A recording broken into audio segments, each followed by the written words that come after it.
on the way. We haven't done anything. Doesn't matter. We sit and we wait. And we die. Not if you sit and you wait.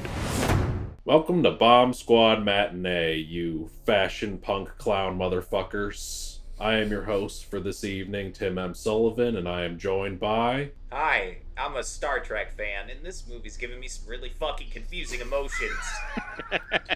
That's my fiance right there. Hi, I'm like Lord, and I've got that green light. I put the green light back in. I'm Joe. I'm Rein, and I'm happy to be here. All right. I'm glad. Question mark. That's a cat. It's true. But anyway, Rock, baby. That's true. But today we are talking about the third film by director Jeremy Saulnier, the 2015 film Green Room, released widely in 2016. That's important later.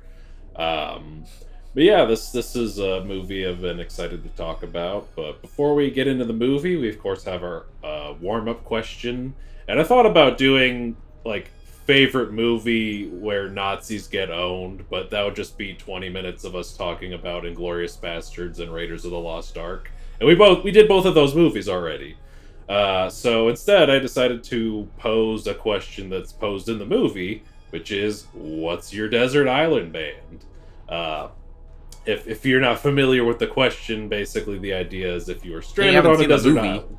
If you haven't seen the movie, why are you watching this? But basically, if you were stranded on a desert island and you had one band to listen to potentially for the rest of your life, what would that band be? We'll start with Joe. All right, so desert island band. I'm just gonna keep my answer relatively brief here. But I couldn't pick just one. It was a tie. I'd honestly have to flip a coin on that. But my two picks for desert island band, if I was stuck with one of them, I'd be happy for the rest of my life, for however long I'm alive on that island. But my answer is either Daft Punk or The Regrets. Back to you, Tim. I'm just gonna leave it at that. This motherfucker doing honorable mentions on the desert island. Incredible. Rein. Desert island band. The island that I'm on is the island from Lost. Shit gets weird there. It's the beach that makes you get old, actually. Well, Thomas and Mackenzie's there, so I'll be fine. All right, Rein, go ahead. Thankfully, the answer for this, because it's not exactly the same as what's your favorite artist, but it's pretty similar. I don't know. It's always a weird question because it's like whenever I have like a singular answer for that, I'm always picking artists where it's like, oh yeah, sure, I love him a lot, but like, my answer is David Bowie, but like it's like I haven't really listened to it much in years, but like it's my go-to answer for favorite artist. And bonus for this one because it's like. On top of picking an artist you like, if you're only going to be able to pick one, you might as well pick one that's had like a long career with a variety of sounds. Mm-hmm. So pretty good win-win for me. So that's my answer. Hell yeah. I kind of thought, for similar reasons, you might pick King Gizzard and the Lizard Wizard, which would have been a very good pick. Yeah, I'm actually, that is, for bang for your buck, that actually probably is one of the best answers you can give. But David Bowie, absolutely solid pick. Austin, Desert Island Band. As much as I want to say something that more reflects my like adult taste in music, like Radiohead or like Father John Misty, if I was truly trapped on a deserted island, I don't know if the combined might of like OK Computer and In Rainbows or like I Love You Honey Bear and Pure Comedy would really cut it. I might end up like Paul Dano and Swiss Army Man after one too many replays if I went to the store one day. So I'm taking it back to the Missouri boomer bullshit that I listened to as a small child. My desert island band is not a band. It's Mr. Long Island, 6-time Grammy Award winner Billy fucking Joel. I legitimately, if I was trapped on an island, I'd be fine if it was just Billy Joel. I love how your answer reflects it, like is the most similar to like the answer the characters give, where it's like, well, I mean, this is the answer I would say if I want to sound cool, but yeah, my actual answer. Yeah, exactly. Like in the first time the question is posed, they're like trying to curate their answers to sound cool, and then they're more honest later on, which I think is just sort of an interesting kind of point of this movie. But yeah, good picks all around. For me, if I'm being truthful with myself, I think my desert island band would probably be the symphonic metal band Apocalyptica. I absolutely adore that band. I got to see them live a few years ago. They have a lot of their music is, you know, symphonic, but they have some rock and some metal sounds and cover various moods that I think could keep me going on the desert island. You know, they pump me up, they make me cry, whatever emotion I need to feel in that moment, and just good music that I love and hold near and dear to my heart. So I'm going with Apocalyptica. Good band. And you know who's a good band that's fictional? The Ain't Rights. In this film, Jeremy Saulnier's Green Room. Evening, ladies and gentlemen. We are the Ain't Rights, or the Aren't Rights. Either one.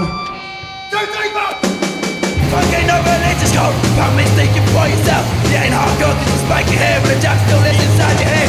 Nazi punks, Nazi punks, Nazi punks. Fuck off. Nazi punks, Nazi punks, Nazi punks. Fuck off. So let's talk about that film. What are our thoughts on Green Room? We'll start with Joe.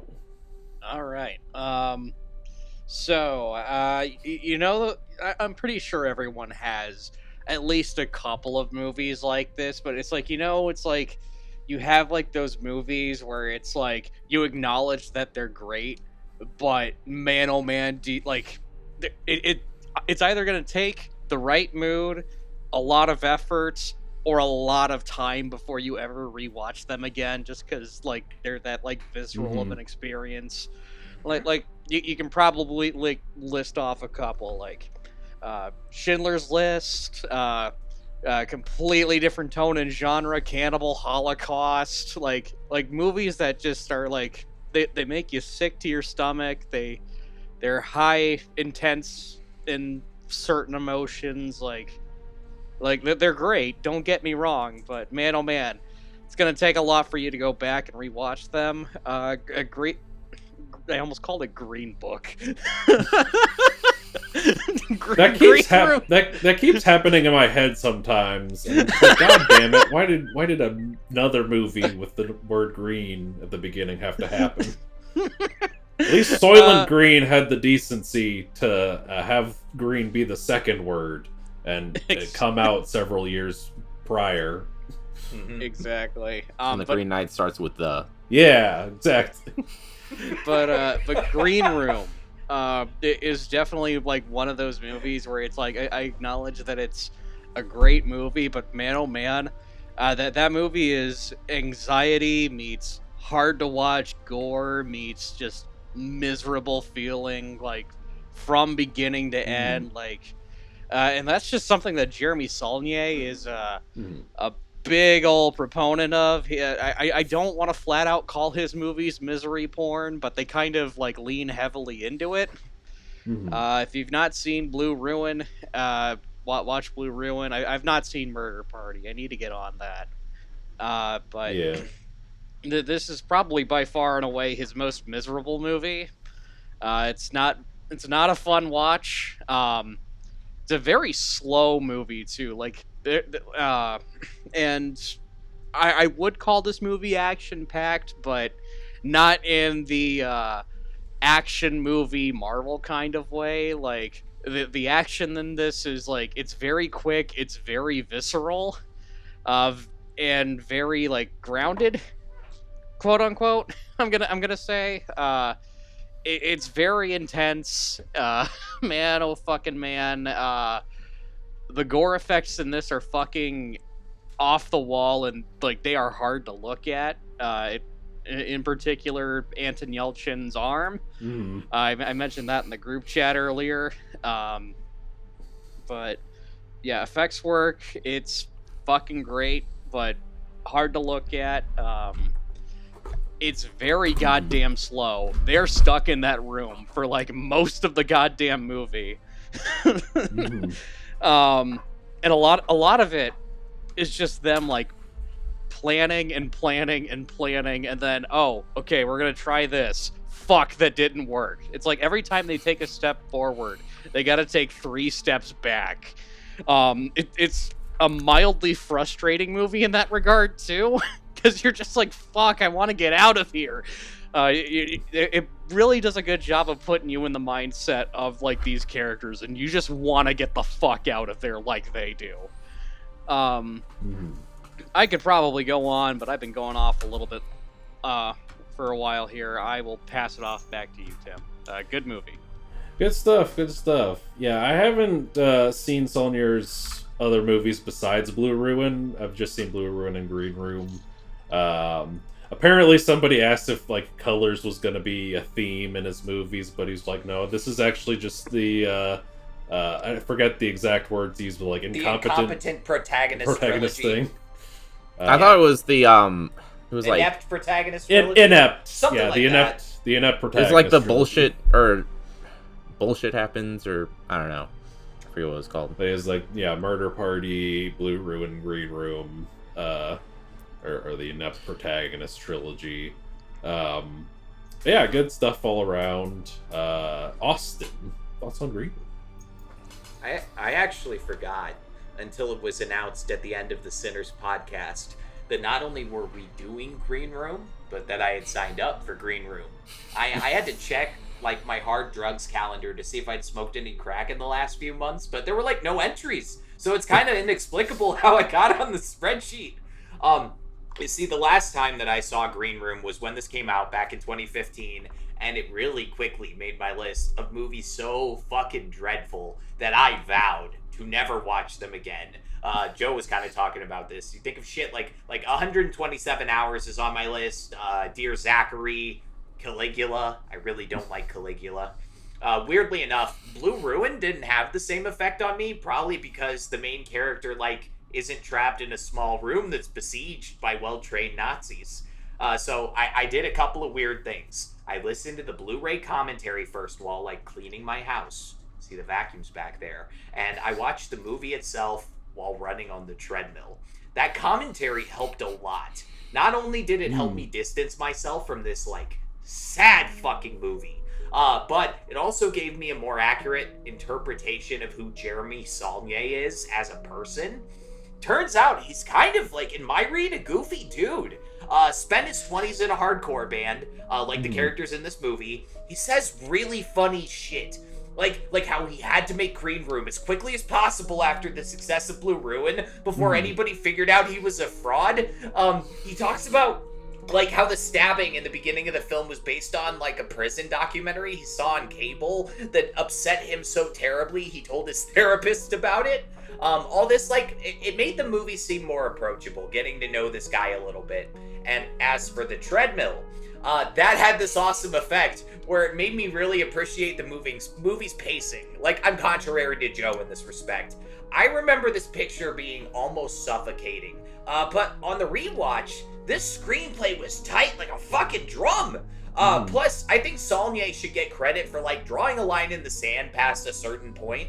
After Pat and Amber escape the Nazi bar and they, like, arm up, they don't get ferociously dunked on after that point. It sort of becomes this, like, Apocalypse Now type surreal action epilogue thing. The movie already, like, really hammered in the point that, like, amateurs going up against the trained pros, they quickly find out real life is different from the movies. But they didn't go for some, like, bullshit Eden Lake, Wolf Creek ending about how, like, in real life the bad guys usually win in these sort of scenarios. The Nazis got cocky in, like, this very real way, because they murdered enough people to get the car keys and stage their, like, fatal van break-in. It's still sad as fuck. Our heroes only won because a bunch of them died, and the Nazi leader, like, stopped paying complete attention to the whole situation in the Green Room.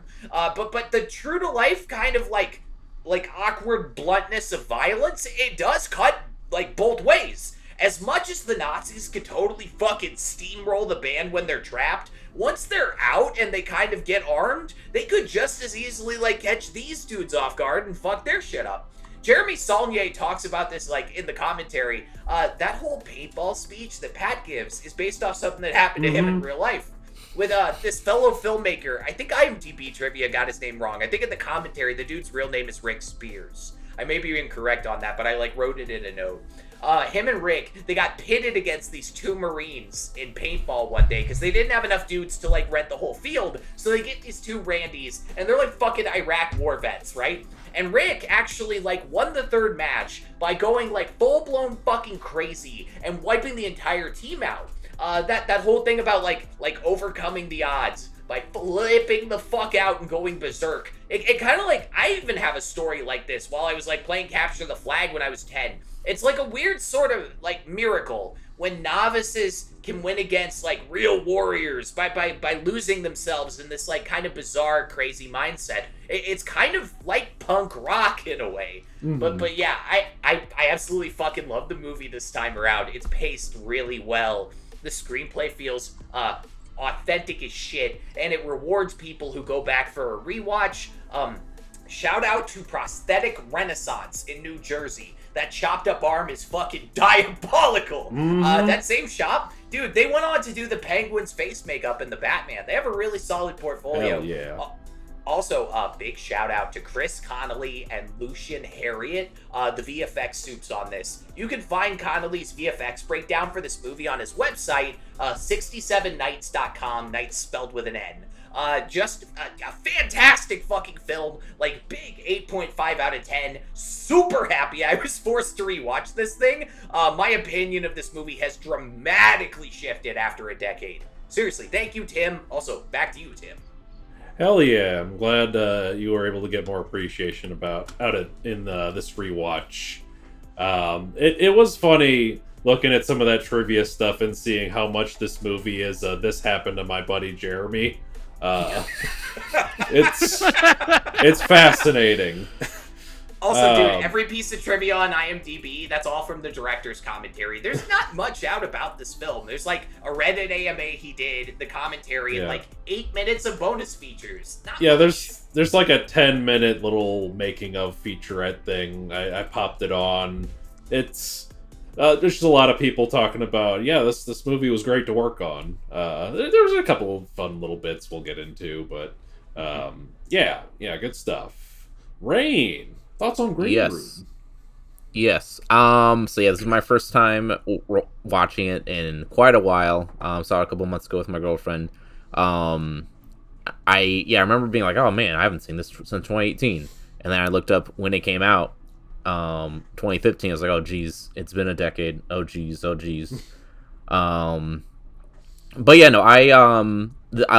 not seen. It's been forever since I've seen Blue Ruin. I've seen Murder Party, not as more recently. I'm actually nowhere near the level of this in Blue Ruin, but I have a lot of fun with Murder Party. It's probably up there it's probably one of my go-tos for horror comedies. Extra fun if you're if you know a lot of insufferable hipsters and want to see them die. It's pretty entertaining on that level. But yeah, Green Room. I understand where y'all are coming from, it being miserable. Because I don't know, like a lot of movies focus on have their mission statement being just kind of like an exercise in building tension, whereas this is more like an exercise in building anxiety. But I don't know, it's so tight and thrilling. Thrilling feels like a weird word to use, but thrilling enough that it sort of balances out the horror of seeing these people you grow to like brutalized in the most un-Hollywood ways, like just imaginable, which I think is probably a reoccurring strength that Jeremy has directing his movies. I say Jeremy, not Saulnier, right? I thought it was Saulnier, but you guys are saying Saulnier. So it's one of those names that, like, I 80% know how to pronounce it. But anyway, I think probably one of his like great strengths as a filmmaker is like making so much of the plot circling around just like centered around human error, both in this punk band which with no real serious combat experience or anything like that, and then but even these trained professionals, just how much how like no matter how skilled you are, prepared you are for a situation, the element of just like common human error, like how much that's going to how much that can impact the plot. And I think it's he had a lot of fun like finding ways to embed that into the beat by beat actions of everything. I don't know, yeah, as other than just like as an exercise in building that atmosphere, building that tension. Not a movie I have too much to say about otherwise. All I do greatly, does a great job at that. Yeah, for I thought it's great. And I will leave it at that, I suppose. Back to you, Tim. Hell yeah. Good stuff all around. So like I said, this is important, that the festival, I guess, premiere of this was in 2015, but the wide release was in 2016. So I saw this movie in 2016 when it got its wide release in theaters. The day I started a job at a landscaping company where my boss was a big Trumper and all my supervisors were ex-con Trumpers. So talk about art finding you when you need it the most, sometimes. Yeah. And kind of going off Joe's point of this being a movie that you appreciate how good it is, but maybe don't necessarily want to revisit it right away. I was actually the opposite. I made a point of watching this movie every year of Trump's first presidency.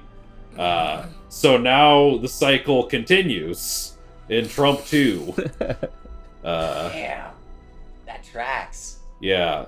This movie, I do agree with your points. It is definitely dreadful in some ways. It's the gnarliness of the violence is pretty hard to watch sometimes.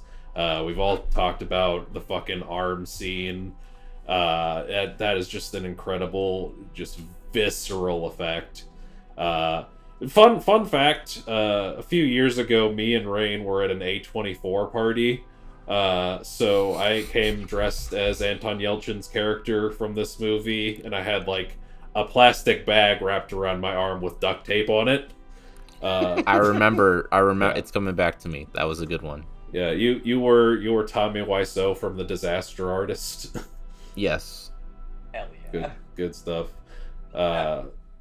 Yeah, the effects in this movie are very, very visceral and hard to look at. It's a very grounded kind of look at this sort of like Nazi territory thing, because I think when we look at people like Trump and Bush, it's easy to just see fascists as like bumbling idiots, but this kind of shows that like they're twisted and backwards, but they are organized and fucking scary sometimes. But it all does kind of come down to, in the end, human error affects us all. That line, "You are so much scarier in the dark," I think is pretty powerful. Yeah, great performances all around. Anton Yelchin. I'm not super familiar with his work outside of this, but he's great here. R.I.P. This was his last movie that came out prior to his passing, so it sort of holds some significance there. Imogen Poots is great as this sort of more mysterious figure. Fucking Eric Edelstein, the guy who looks and sounds just like the Stranger Things guy, but is not the Stranger Things guy. David Harbour. It's not? Nope, it's a different guy. Oh yeah, what's his name? Big guy. Big Ed? Yeah. What's his fucking name? Big Jim, I think. Oh, yeah. Yeah. Eric Edelstein looks and sounds so much like David Harbour, but they are two different guys. Dude, it's Big Justin. Found Big from Justin. IMDb Pro, remember? The director was on IMDb that's Pro. Big Justin. He was going through pictures like it's MySpace or something, and he's like, dude, that's Big Justin. That's fucking Big Justin, let's go. What if David Harbour had gotten the role? It would have been no different. You're not wrong. It would have been equally good. Yeah. I don't want to watch Stranger Things get disemboweled, you know? Yeah, that's fair. I do love that. How do we know when for sure? And then she just, that'll do it. And of course Patrick Stewart, who is there for he's a significant force in the movie, even if he's not on screen a whole lot. On this viewing, I definitely picked up on like a lot of Patrick Stewart's presence is behind the door, and I just realized, oh, they probably did that so they could just not have to have him on set that many days, 'cause he's probably more expensive than everybody else here. That's a great point. Austin's got something. Okay, actually, believe it or not, dude, for the scene where Patrick Stewart's behind a door, they had a camera on him, dude. It was some kind of weird director bullshit, but he had a camera on both sides, even though he knew in his mind, like, the edit was probably not going to show Patrick Stewart, but they took the time to light his ass and put a camera on him, dude. He was actually, like, fucking there talking through the wall and stuff. Probably not in real time, you know, they were probably doing each other's takes, you know, in separate shit. But believe it or not, he was fucking there. It's brought up on the commentary and shit. That is good logic, though. That would make fucking sense. Because he's miles above everyone else in the movie as far as pay grade. Yeah, that is fascinating, because like I'm just thinking of it from an indie filmmaker standpoint. Like, I've worked on films where they get like one big person, and that person's there for a couple days at most. So I figured same thing here. No, I guess not. But I did read that, like, and he also said it in that little featurette that, like, when he was reading the script, he had to, like, turn on the security and grab a glass of scotch, which I just thought was great. Yeah, very, very tight script. Very, just an all-around good movie. Very thrilling movie. Which, like, a lot of people will do that argument of, like, is it a horror movie or is it a thriller movie? Whatever. But I'm just sitting here thinking, this is scarier than any fucking horror movie I've ever seen, so I'm calling it a horror movie. Even if it doesn't fit all of the criteria or whatever, this shit scares the shit out of me more than ghouls and goblins. So yeah, just a good, thrilling horror picture, and happy we all got to talk about it here, and we're going to talk about it some more after a brief commercial break. See you in a minute. I know what it is. What is?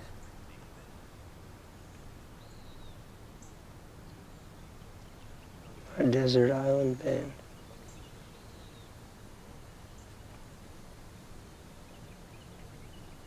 Tell somebody who gives a shit. Welcome back from that ad break. Time for another ad.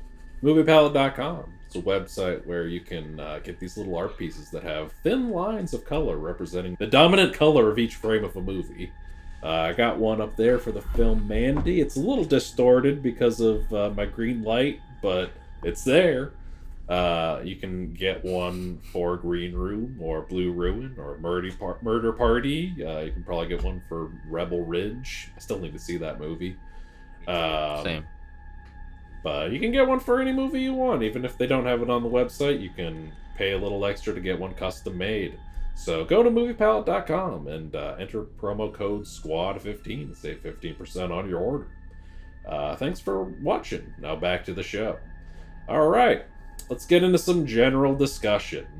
I'll start us off with a little story. So, me and Rein, we worked on an indie feature a few years ago that is basically a low-budget version of this movie. And, like, I knew that while I was working on the movie, and then revisiting it again today, I was like, oh, it's beat for beat. Yeah. To be fair, I totally get it. Because Yeah. I didn't make the movie, but I had an idea for a movie, which in retrospect, man oh man, it was basically just Green Room, but completely different setting. I'll go into a little backstory of this, but I want to say around 2018, and this was like for a couple month period. It started like in 2017, I think. But my ex-fiance and I, we moved into the basement of one of their co-workers' place. And man, oh man, it was maybe the most miserable fucking place that we had lived in. Holy fucking shit. The co-worker was a fucking lunatic. They were constantly like screaming and shouting every night. Place constantly reeked of weed. The dogs fucking hated us. Genuinely scary shit. We eventually got out of there because the roommate eventually just went like fully fucking psycho.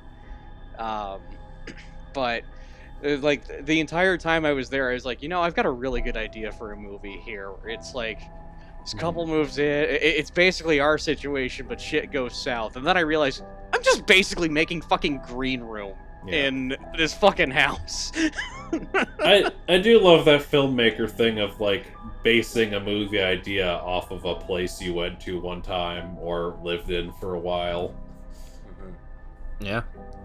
The what is it? The scene where they play at a restaurant here briefly. Yeah. Like in the beginning, that's based off of a gig Jeremy and company did. What was it? Their band had the word Fred in the name. It's like Right on Fred, I think was the band name. But they had a gig in like just a shitty family restaurant, and he has really fond memories of playing that gig because it just felt really real. Like it's one of those things where like the place was shitty, it seemed pathetic to like all the people outside, but for some reason the band was fucking feeling it that day, which is why that was included in the film. We gotta get a band together and play at El Nopal. Let's go.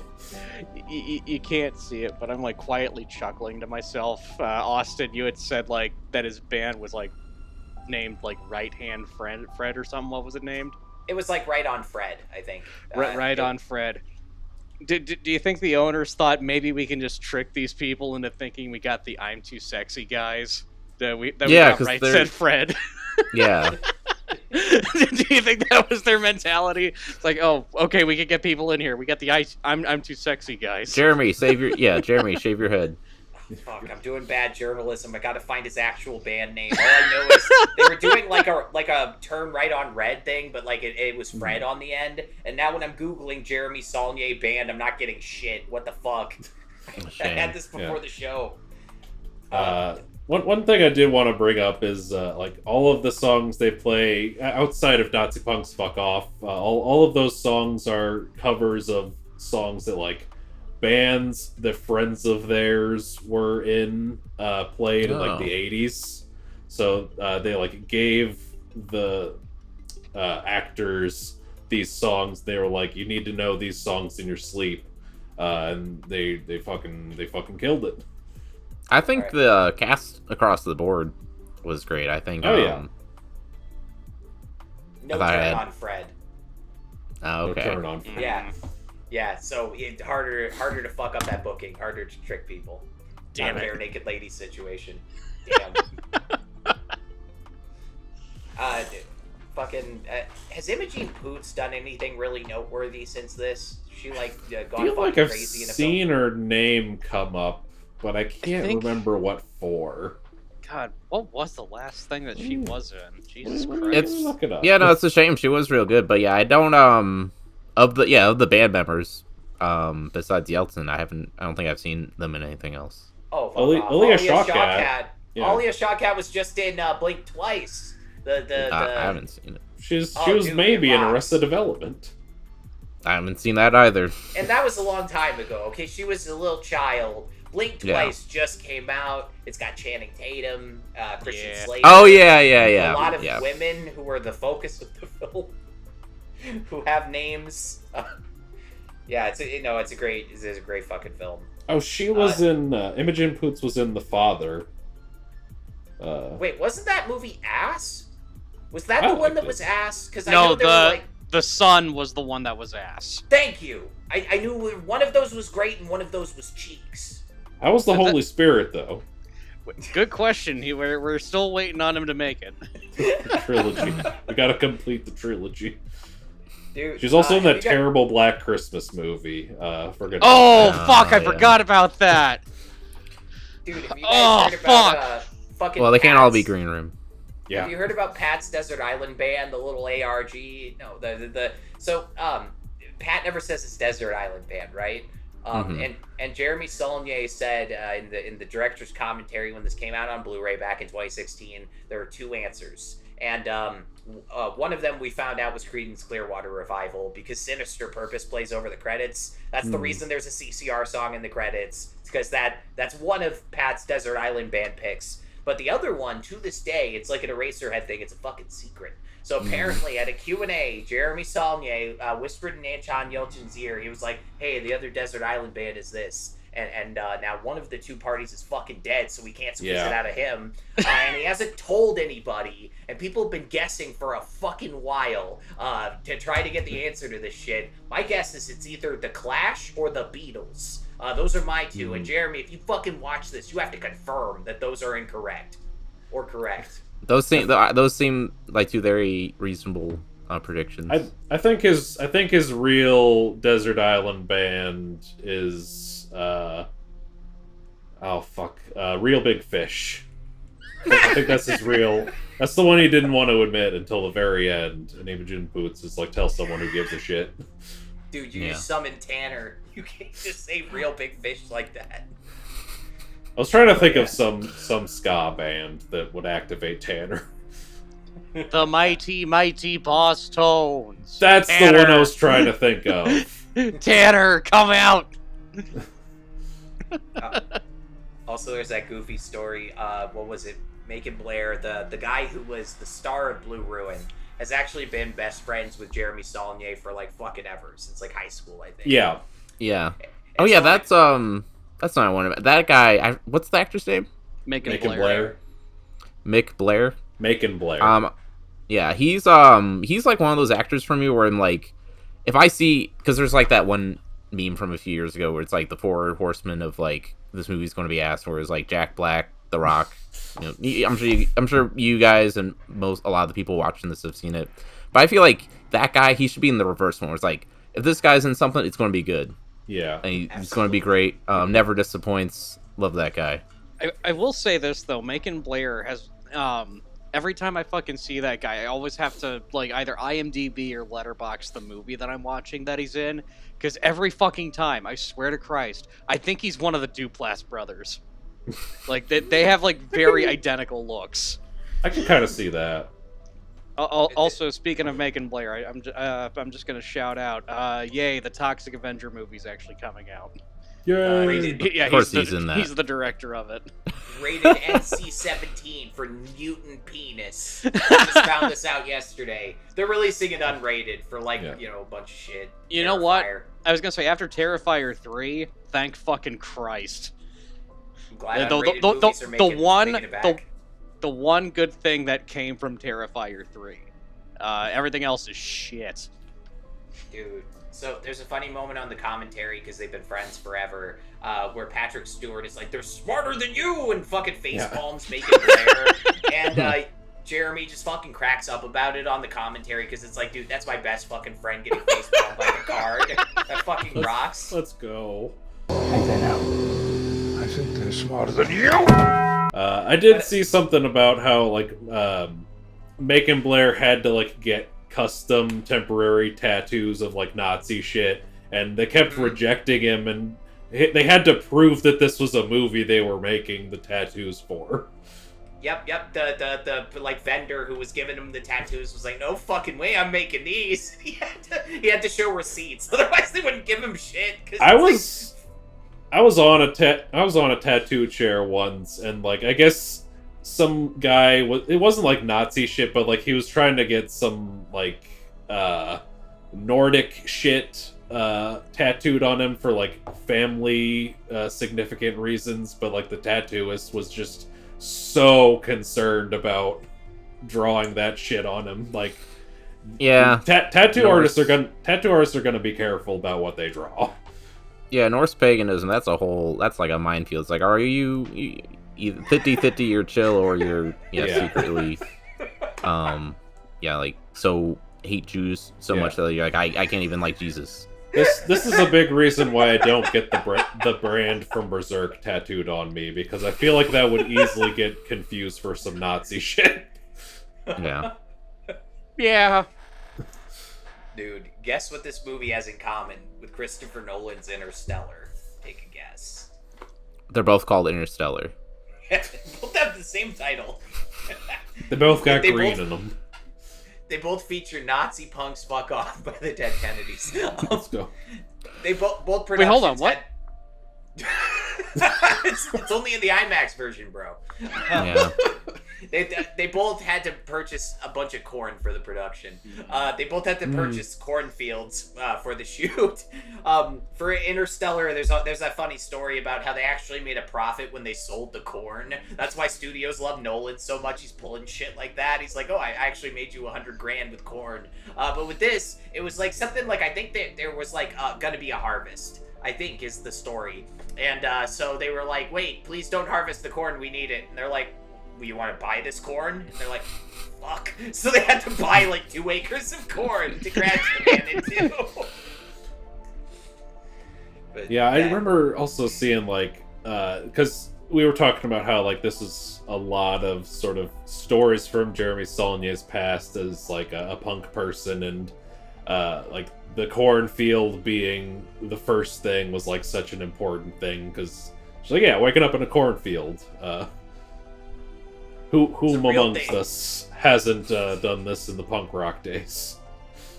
It must be so cool right now, being like, you know, in your 40s, 50s, knowing you got to have some chill younger years where shit wasn't exploding. Must have fucking rocked! Yeah. I love how he also just had to, like, really clarify, I did not siphon gas from a car. I didn't do that one. Pretty suspicious, though. He knew how to make a seal with a rag. Seems like someone who siphoned gas before to me. Curious. Certainly had a lot of gas when he was making this. Yeah. Oh, yeah. Jesus. Hold on. I gotta ask Siri if Daniel Radcliffe says the N-word in that one Neo movie. I gotta know if him or Patrick Stewart was more committed. Hold on. They called him Imperium. I don't think I've ever seen this movie with subtitles prior to today, so I don't think I picked up on Patrick Stewart saying that word in previous viewings, and it was just like, oh no. Twice. Picard, why would you do this? Twice. Professor You're a gentleman, Xavier. Picard, for God's sakes! Yeah, he had 10 days notice. 10 days notice before he came down on set. You wonder why. Like, why would he drop everything and come do this movie, 10 days later? No. I'm gonna say it. Turning into a come town bit. Jesus. Also, I mentioned this to Austin earlier before we started recording, but man, oh fucking man, this has been a weird day for me with Patrick Stewart, because I just bought the Oblivion remake for my PlayStation. And he plays a character in that, and I played the beginning of that where he's featured prominently, and I don't know if his voice ever appears again in the rest of the game, and then I immediately went into watching this, so it was like complete tonal whiplash. Goes from stoic, gentle, kind emperor to cold, calculated Nazi bastard. I'm gonna play a lot of Final Fantasy 16 where Ralph Ineson voices a really cool guy, and then watch The Witch right away. Listen, the war paint, okay? The war paint on their faces at the end. It was based off of Commando and Conan the Barbarian. It was Arnold Schwarzenegger inspired. That's also a bit from the commentary. I don't know if that was on IMDb trivia. You know, I'll say this: if I'm gonna go out guns blazing, I want to channel my inner Arnie as well. It doesn't matter.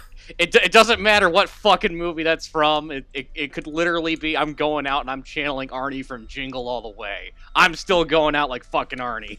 Joe just starts swinging a machete around and goes, "You should clone yourself so you can go fuck yourself." Put that cookie down now. Who told you could eat my cookies? Bastard! Get to the chopper! I'm here! Come on! Kill me! God, now I'm trying to imagine this movie with Arnold playing Patrick Stewart's character. Yeah, that'd be terrifying. It would work.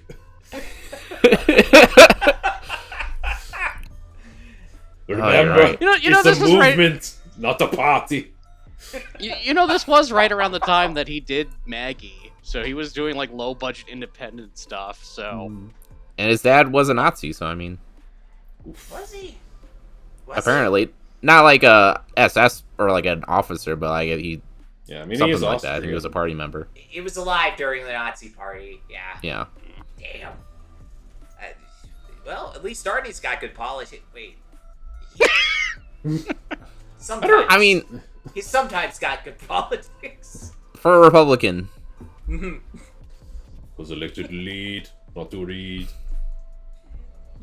I pick number 3.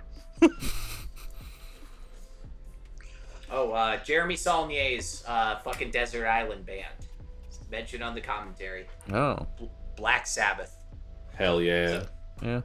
Yeah. He you know what? I'm giving him both Ozzy and Dio.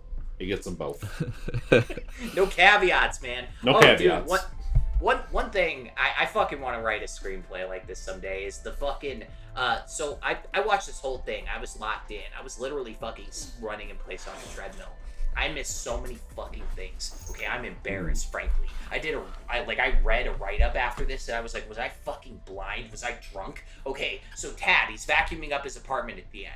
You know what went through my brain? Fucking nothing. He was vacuuming up his apartment because his cousin was supposed to come down with his girlfriend. That is mentioned explicitly in the film, and went in one ear and out of another fucking ear, okay? Fucking, when they show up to the Nazi bar, the fucking cousin is like, hey, please don't talk about me and the girlfriend, even though Tad said something. You know what happened to me? Fucking monkey in my head banging cymbals. I did not put that shit together, okay? This script is so fucking good at delivering a bunch of information, and you just barely fucking think about it, and then you rewatch it, and you're like, oh, shit, that all makes a lot of sense. All that happened for a fucking reason. He's really good at fucking covertly conveying information without having the characters like look at the camera and be like, yes, thank you for coming down. Tad, my cousin, he's a great guy. Please don't talk about my girlfriend. These Nazi punks don't know we're dating, you know? Like, fucking excellent screenwriting here. Yeah, 100%. Like, and I've watched this upwards of like 7 times now over the last couple of years, and I still feel like I pick up on new little details every time. It's a really strong screenplay. Absolutely love it. Well, with all that said, let's get into our final thoughts on Green Room. Austin, we'll start with you. Nazi punks, fuck off. Hell yeah. Movie rocks. It's fucking great. Hell yeah. Joe, final thoughts. Fuck. You know, I'll go off Austin's sentiment, but I'll switch it up a little bit. Each and every listener of this goddamn episode owes me 100 Nazi hands, and I want my hands. And all y'all will get me 100 hands, taken from the hands of 100 dead Nazis, or you will die trying. Movie good. Hard to watch sometimes. Back to you, Tim. Gorlami. Rein, final Say that thoughts. one more time. I gotta hear that again. Gorlami. One more time, man. So...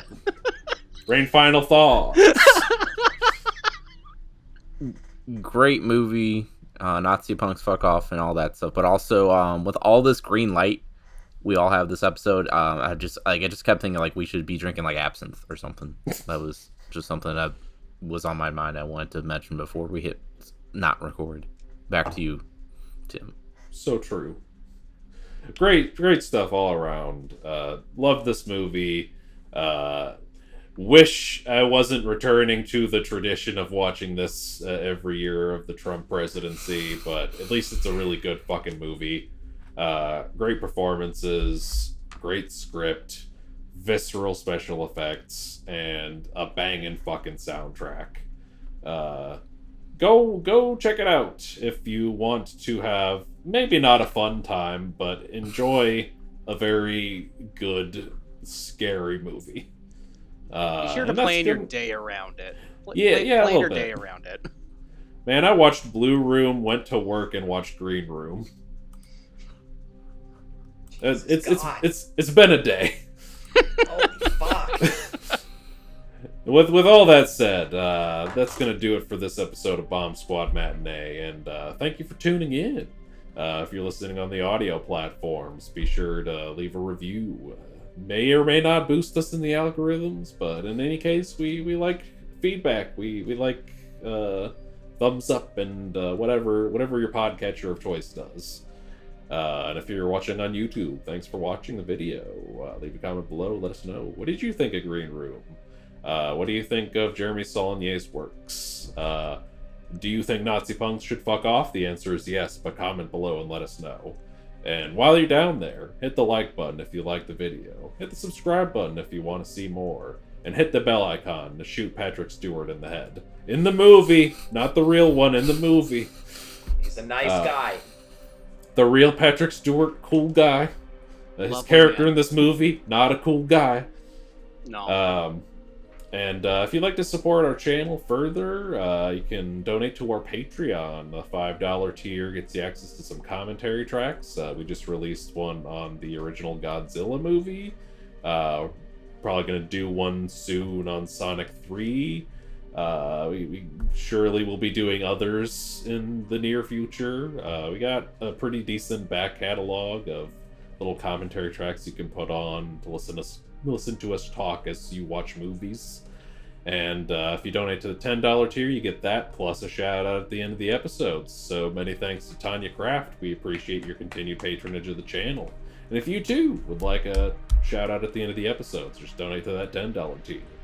And we also have a merch store now, bombsquadproductions.shop. You can buy t-shirts, you can buy hats, you can buy posters. I just got some posters. I haven't hung them up yet, but I got the box for them. I don't know if I have space for them here, but certainly when I have a bigger space, I definitely want to get them hung up. I bought posters of the movies I edited. I thought that was neat. I got the poster for processing up on the wall over here. Processing? I got that one too. But yeah, thank you for tuning in to this episode, and be sure to tune in next time when Tanner returns to talk about Marvel's Thunderbolts. I haven't seen it yet. I'm not gonna have any familiarity with most of the characters, but I hear it's fun. I might check it out. I'm not gonna be on the episode, but be sure to check that one out. You're not missing anything. I'm hearing mixed things about this film, but I'll see for myself. Once again, thank you all for tuning into this episode. And remember, Nazi punks! Nazi punks! Nazi punks! Fuck off! Fuck off! There we go. Nazi punks! Nazi punks! Nazi punks! Fuck off! I slid my ticket across the table and I said, "Sorry guys, I gotta see about a girl."